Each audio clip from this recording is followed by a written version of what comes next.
Hello everyone, मैं ममतेज गुप्ता। आज देखेंगे 8th क्लास एनसीईआरटी चैप्टर 6 और चैप्टर का नाम है देसी जनता को सभ्य बनाना, राष्ट्र को शिक्षित करना।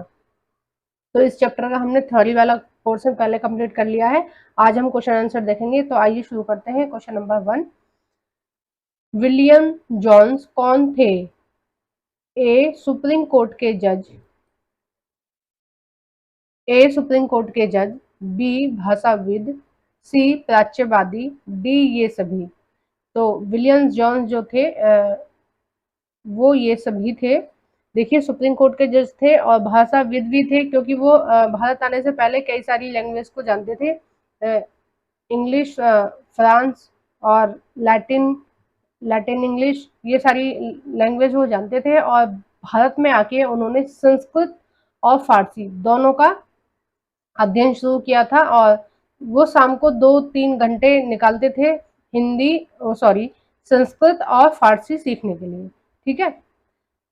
और प्राच्यवादी का मतलब होता है कि जो उस समय पर जो सभ्यता उसमें चल रही थी एशिया में, और जिस तरह की भाषा वगैरह थी, जो लोग उनका सम्मान कर रहे थे। ठीक है, एशिया में जो सभ्यताएं चल रही थी उनका सम्मान कर रहे थे, पुरानी संस्कृतियों का सम्मान कर रहे थे, और उनकी स्थानीय भाषाओं का जो लोग सम्मान करते थे उनको प्राच्यवादी बोलते थे। ठीक है, तो विलियम जॉन्स जो थे वो उनमें ये सारे गुण थे। तो इसका आंसर हो जाएगा डी ये सभी। Question number 2, Asiatic society of Bengal का गठन किसने किया था? A Rabindranath Tagore, B Mahatma Gandhi, C William Jones, D Colebrooke. तो इसका जो सही आंसर हो जाएगा वो हो जाएगा सी विलियम जॉन्स। देखिए, विलियम जॉन्स ने एशियाटिक सोसाइटी ऑफ बंगाल का भी गठन किया था, और विलियम जॉन्स ने एशियाटिक रिसर्च नामक शोध पत्र का भी प्रकाशन शुरू किया था। नेक्स्ट देखते हैं क्वेश्चन नंबर 3, निम्नलिखित में से कौन प्राच्यवादी थे? देखिए, प्राच्यवादी मैंने आपको बताया ना ऊपर कि जो व्यक्ति या जो महापुरुष उस समय जो एशिया में संस्कृतियां चल रही थी, पुरानी संस्कृतियां चल रही थी, उनका जो सम्मान करते थे उनको प्राच्यवादी बोलते थे। तो ए है हेनरी थॉमस, बी है कॉलब्रुक, डी है नेथेलियन हॉल हैंड, और नेक्स्ट है ये सभी। तो इसका जो आंसर हो जाएगा वो हो जाएगा ये सभी। देखिए, ये सभी हमारी भारतीय संस्कृति का सम्मान करते थे, और इनको ऐसा लगता था कि जो भारतीयों को शिक्षा दी जानी चाहिए वो उन्हीं की ही भाषा में दी जानी चाहिए, यानी कि संस्कृत में दी जानी चाहिए, जैसा कि पहले से चला आ रहा था। चलन के जो छोटे छोटे गुरुकुल होते थे और उनमें बच्चे पढ़ते थे, है ना। मैंने आपके थ्योरी वाले पोर्शन में कराया भी था कि जो लॉर्ड क्लाइव थे उन्होंने क्या है, संस्कृत विद्यालयों को प्रमोट किया था, और फारसी में मदरसों की स्थापना की थी कि ज्यादा से ज्यादा जो भारतीय लोग बच्चे हैं वो पढ़ना लिखना सीख सकें। ठीक है। नेक्स्ट देखते हैं क्वेश्चन नंबर 4, निम्नलिखित में से कौन सा पाश्चात्यवादी नहीं है? है ना, पाश्चात्यवादी का मतलब होता है कि जो लोग यूरोप को बोलते हैं हम पाश्चात्य, और एशिया को बोलते हैं हम प्राच्य। ठीक है, तो पाश्चात्यवादी का मतलब है कि जो लोग इंग्लिश को या यूरोपीय संस्कृति को श्रेष्ठ मानते थे उनको बोलते थे पाश्चात्यवादी। ठीक है, तो देखिए इनमें कौन नहीं है? A Warren Hastings, B Macaulay, C Charles Wood, D Canning. तो इसका जो सही आंसर हो जाएगा वो हो जाएगा वॉरेन हेस्टिंग, क्योंकि वॉरेन हेस्टिंग स्थानीय भाषा को भी प्रमोट कर रहे थे, और उन्होंने बहुत सारे संस्कृत विद्यालय खुलवाए थे, और फारसी में मदरसे वगैरह की भी स्थापना की थी। तो मदरसों में क्या है, फारसी में बच्चों को शिक्षा दी जाती थी।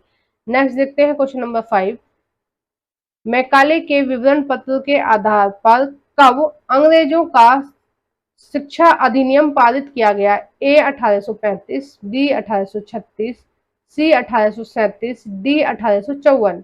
तो इसका जो सही आंसर हो जाएगा वो हो जाएगा ए 1835।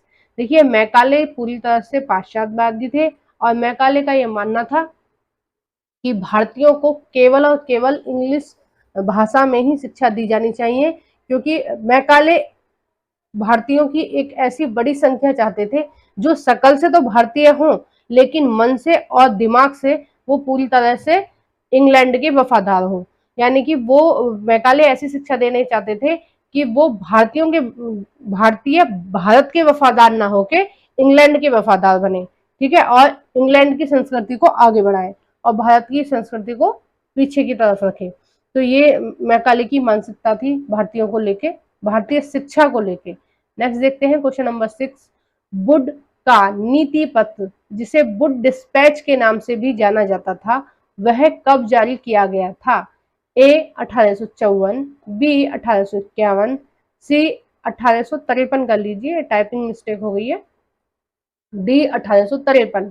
तो इसका जो सही आंसर हो जाएगा वो हो जाएगा ए 1854। देखिए वुड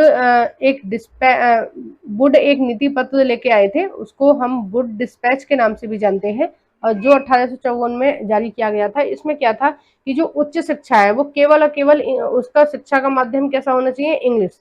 यानी कि कोई स्थानीय भाषा में शिक्षा नहीं दी जानी चाहिए, उच्च शिक्षाएं, और वो किसमें दी जानी चाहिए? वो केवल और केवल इंग्लिश में दी जानी चाहिए। अगर आज के हिसाब से आप देखेंगे तो ग्रेजुएशन लेवल पर उच्च शिक्षा उसको ही बोलते हैं, 12th के बाद जो शिक्षा हम लेते हैं उसको उच्च शिक्षा बोलते हैं। तो जो उच्च शिक्षा है, आज भी अगर आप बुक्स वगैरह देखेंगे तो इंग्लिश में ज्यादा मटेरियल मिलेगा मुकाबले हिंदी के। हिंदी में मटेरियल कम मिलता है, क्योंकि ये अंग्रेजों के जमाने से ही क्या है, बुक वगैरह सारी चीजें इंग्लिश में ही ज्यादा चल रही हैं, और ज्यादातर जो कोर्स हैं वो इंग्लिश लैंग्वेज के माध्यम से ही कराए जाते हैं। जैसे मेडिकल है ना, मेडिकल है, लॉ की भी बहुत सारी चीजें क्या है केवल इंग्लिश में ही होती हैं, और बहुत सारे MBA BBA, ये जो आजकल जितने भी नए नए कोर्स चल रहे हैं ज्यादातर सारे के सारे इंग्लिश में ही होते हैं, क्योंकि जो अंग्रेज थे वो क्या है, उच्च शिक्षा का माध्यम किसको बनाना चाहते थे? केवल और केवल इंग्लिश को बनाना चाहते थे। नेक्स्ट देखते हैं क्वेश्चन नंबर 7। निम्नलिखित में से 1857 में कहाँ विश्वविद्यालयों की स्थापना नहीं की गई थी? देखिए नहीं बोला है ना।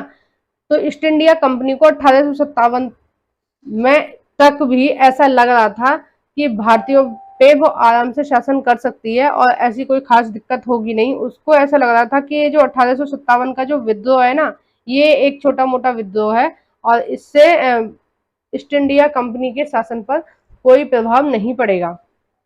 तो वो क्या, उन्होंने 3 जगह विश्वविद्यालयों की, यानी कि यूनिवर्सिटी, एक तरह से आप मानिए यूनिवर्सिटियों की स्थापना की थी। पहला है कलकत्ता, ये बिल्कुल सही है। दूसरा बम्बई, ये भी सही है, बम्बई में भी की थी और मद्रास में भी की थी, लेकिन ये जो बी है इसमें नहीं की थी और नहीं वाला ही पूछा गया है। ठीक है, क्या पूछा गया है? नहीं वाला पूछा गया है। तो बंगाल हो जाएगा इसका, क्योंकि बंगाल एक प्रांत का नाम है, बाकी सभी क्या है? प्रेसिडेंसियों के नाम है। नेक्स्ट देखते हैं क्वेश्चन नंबर 8। महात्मा गांधी किस तरह की शिक्षा के पक्षधर नहीं थे? ठीक है, नहीं बोला है। ए बुनियादी शिक्षा, बुनियादी शिक्षा का मतलब है कि बच्चों को इस तरह से शिक्षा दी जानी चाहिए कि जब उनकी पढ़ाई खत्म हो तो उनके हाथ में एक रोजगार हो। यानी कि बच्चों को पढ़ाई के साथ साथ उनको कुछ काम काज भी सिखाया जाना चाहिए, हाथ वाले जो काम होते हैं वो भी सिखाए जाने चाहिए, ताकि जो बच्चे हैं जब उनकी पढ़ाई समाप्त होगी तो वो बेरोजगार ना निकले पूरी तरह से। जैसे आज बच्चा है 10th के बाद उसको नहीं पता है कि मुझे क्या करना है क्या नहीं करना है। तो महात्मा गांधी जी ऐसी शिक्षा चाहते थे कि बच्चे को शिक्षा दी जाए तो साथ साथ उसको सारी चीज सिखाई जानी चाहिए। ठीक है, थोड़ा बहुत रोजगार के हुनर भी उसको सिखाए जाने चाहिए, ताकि हर बच्चा शिक्षा ग्रहण करने के बाद बेरोजगार ना रहे। नेक्स्ट है बी स्थानीय भाषा में शिक्षा, यानी कि जो बच्चा जहाँ रह रहा है, जो बच्चा जहाँ रह रहा है, जिस स्थान पर रह रहा है और उसके आसपास का माहौल जैसा है, जिस लैंग्वेज का वो इस्तेमाल कर रहा है, उसको उसी भाषा में शिक्षा दी जानी चाहिए। यानी कि कोई बच्चा अगर बिहार में रह रहा है तो उसको अवधी भाषा में शिक्षा दी जानी चाहिए। कोई दिल्ली या दिल्ली के आसपास वाले इलाकों में रह रहा है तो उसको हिंदी में शिक्षा दी जानी चाहिए। पंजाब के बच्चों को पंजाबी में और हरियाणा के बच्चे को हरियाणवी में शिक्षा दी जानी चाहिए। तो जो महात्मा गांधी थे वो स्थानीय शिक्षा के पक्षधर थे, और मैं भी इस चीज को बहुत ही सही समझती हूँ कि बच्चे को क्या है स्थानीय भाषा में ही शिक्षा दी जानी चाहिए। आजकल एक ट्रेंड सा चल गया है कि इंग्लिश लैंग्वेज को हमने बहुत उच्च मान लिया है, बहुत अच्छा मान लिया है। बच्चा किसी भी लैंग्वेज के परिप्रेक्ष्य से निकल के आ रहा है या किसी भी पृष्ठभूमि से निकल के आ रहा है, हम क्या चाहते हैं कि वो केवल और केवल इंग्लिश सीखे। बच्चे को, कई बच्चे ऐसे होते हैं स्कूल आने से पहले उनको इंग्लिश का कुछ नहीं पता होता है, लेकिन वो अपनी स्थानीय भाषा बहुत अच्छे ढंग से जानते हैं। अब मैम इंग्लिश में बात कर रही है, बच्चों को समझ नहीं आ रहा मैम क्या बोल रही है, तो सीखने में बहुत ज्यादा दिक्कत होती है बच्चों को शुरुआत में, क्योंकि उनकी जो लैंग्वेज है वो स्कूल की लैंग्वेज और घर की लैंग्वेज दोनों की अलग अलग होती है, जबकि सेम होनी चाहिए बच्चों को सीखने के लिए। ठीक है। तीसरा है आध्यात्मिक शिक्षा। देखो आध्यात्मिक शिक्षा बहुत जरूरी है, क्योंकि इससे हमें पता चलता है कि हमारा अस्तित्व क्या है। ठीक है, हम रिलेट कर पाते हैं अपने पूर्वजों से अपने आप को। ठीक है, हमारी सभ्यता कैसी थी, हमारी संस्कृति कैसी थी, हमारी उत्पत्ति कैसे हुई है, और हमें कौन से आचरण करने चाहिए, हमें कौन सा आचरण नहीं करना चाहिए। तो ये सारी चीजें भी बच्चों को पता होनी चाहिए। ठीक है। आध्यात्म शिक्षा केवल और केवल आजकल ऐसा मानते हैं कि बुढ़े लोगों को या बुजुर्ग लोगों को लेनी चाहिए, कि शांति प्रिय माहौल उनको रहे उनके माइंड में।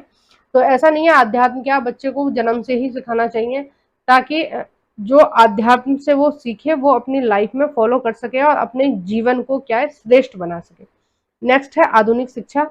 तो देखिए आधुनिक शिक्षा के पक्षधर में नहीं थे, क्योंकि उनको लगता था कि अगर नई नई टेक्नोलॉजी आएंगी, नई नई मशीनें आएंगी, तो जो लोग हैं उनके हाथों से काम छिन जाएगा, क्योंकि एक मशीन 10-12 लोगों का काम कर देती है। अगर एक मशीन की स्थापना की जाएगी, एक मशीन अगर किसी फैक्ट्री में लगाई जाएगी, तो क्या है 10-5 लोगों का काम छिन जाएगा। तो ये मानते थे कि जो आधुनिक तकनीकी है ये रोजगार के लिए एक खतरा है। नेक्स्ट देखते हैं क्वेश्चन नंबर 9। रविंद्रनाथ टैगोर ने शांति निकेतन की स्थापना कब की थी? ए 1901 में, बी 1902 में, सी 1903 में, डी 1900 में। तो इसका जो सही आंसर है वो हो जाएगा ए 1901 में। Question number 10। शांति निकेतन में किस प्रकार की शिक्षा दी जाती थी? ठीक है नहीं है, ये क्या है थी। ए कला और आध्यात्म की, बी संगीत और नृत्य की, सी विज्ञान और प्रौद्योगिकी, और डी ये सभी। तो इसका जो सही आंसर हो जाएगा वो हो जाएगा डी ये सभी। कि क्योंकि ये जो रविंद्रनाथ टैगोर थे, ये एक इनकी जो विचारधारा थी वो पाश्चात्य और प्राच्य दोनों की मिक्स थी। ठीक है। इनके जो विचार थे, जैसे आजकल हमारे विचार चल रहे हैं हमारे भारत में कि हमें पुराने अपनी संस्कृति को भी लेके चलना है और आगे भी बढ़ना है। ठीक है, आधुनिकता की तरफ भी हमें चलना है, तो उस तरह की इनकी विचारधारा थी। तो ये इनकी जो शांति निकेतन था, जो संस्था थी शांति निकेतन, उसमें सभी प्रकार की शिक्षा दी जाती थी और बच्चे को एक फ्री वातावरण दिया जाता था सीखने के लिए, ताकि बच्चा अपनी गति से सीख सके।